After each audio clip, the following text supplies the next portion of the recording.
So friends, our next topic is electric field due to system of charges. पहले भी हमने बात की थी कि अगर दो से ज़्यादा अगर चार्जेस हो तो फोर्स कैसे हम लोग कैलकुलेट करेंगे। सिमिलरली यहाँ पे दो से ज़्यादा अगर चार्जेस है तो इलेक्ट्रिक फील्ड कैसे कैलकुलेट होगा, ये आज हम लोग समझने वाले हैं।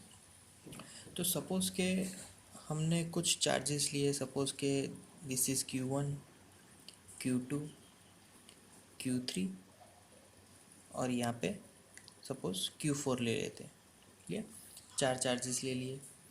अब ये फोर चार्जेस है, वो एक दूसरे पे फोर्स एग्जर्ट करेंगे या फिर इलेक्ट्रिक फील्ड सबका होगा। क्लियर, बट इन सभी चार्जेस को अगर हम लोग एक पॉइंट से इलेक्ट्रिक फील्ड फाइंड करना हो तो यहाँ पे सपोज़ के मैंने एक पॉइंट ले लिया, let us we denote it as P।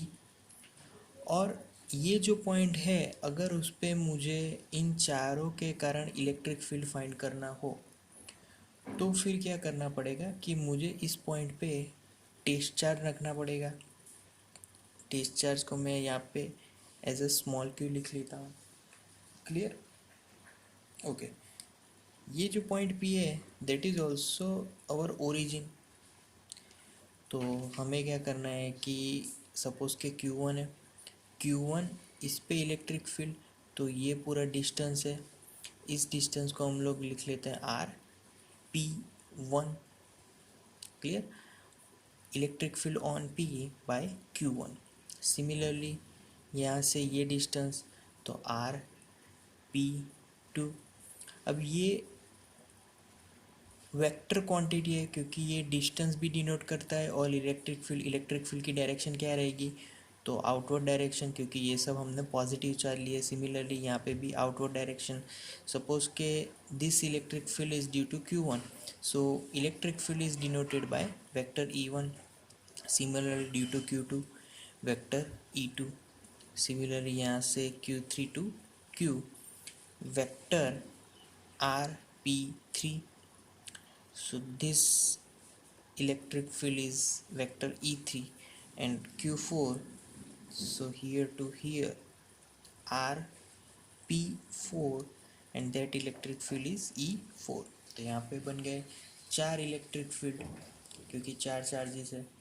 Clear, अब हमें according to electric field formula, what is its general formula, so vector E is equal to vector R is equal to K Q upon R square into R head.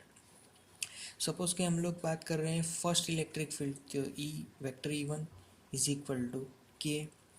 अब E1 किसके कारण है, तो Q1 के कारण, तो K Q1 upon distance between them that is RP1। So here I have to write RP1 square into RP1 hat. Clear, similarly vector E2 is equal to K Q2 upon RP2 square RP2 head. यहाँ पे vector लिखने की ज़रूरत नहीं है क्योंकि यहाँ पे यूनिट वेक्टर में हमने लिख लिया है। Similarly vector E3 is equal to K Q3 upon RP3 square RP3 head.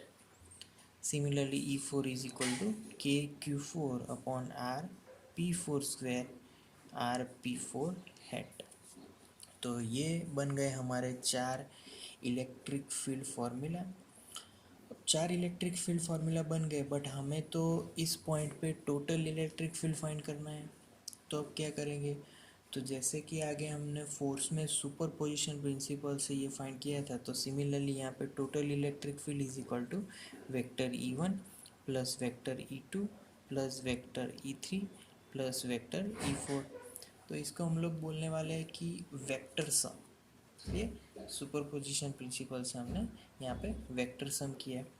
तो सिमिलरली E1 को अगर रखेंगे फॉर्मूला में तो इट विल बिकम के Q1 upon RP1 square RP1 head plus E2, तो के Q2 upon RP2 square RP2 head. Similar plus के Q3 upon RP3 square RP3 head. Fourth one के Q4 upon RP4 square R P for head. तो ये बन गया हमारा पूरा इक्वेशन। अगर अप टू एन पार्ट तक है, अगर हमने एन नंबर ऑफ चार्जेस लिए तो यहाँ पे डॉट डॉट डॉट टर्म आगे आएगा K Q N upon R P N square R P N hat. Clear. तो ये हो गया up to nth charge electric field formula. जैसे कि हमने आगे भी किया था कि इसको अगर हम लोग शॉर्ट में, अगर शॉर्ट फॉर्म में लिखना हो तो k is constant always, and now we can write sigma Q I upon R P I square into R P I hat. तो वैसे हम लोग लिख सकते हैं कि शॉर्ट फॉर्म में इलेक्ट्रिक फील्ड फार्मूला कैसे बनेगी। क्लियर।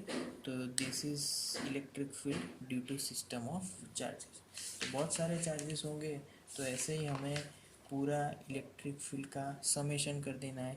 और यहाँ पर भी सिग्मा है तो sigma from I is equal to 1 to up to N तक, क्योंकि यहाँ पे एन चार्जेस है। Okay, clear.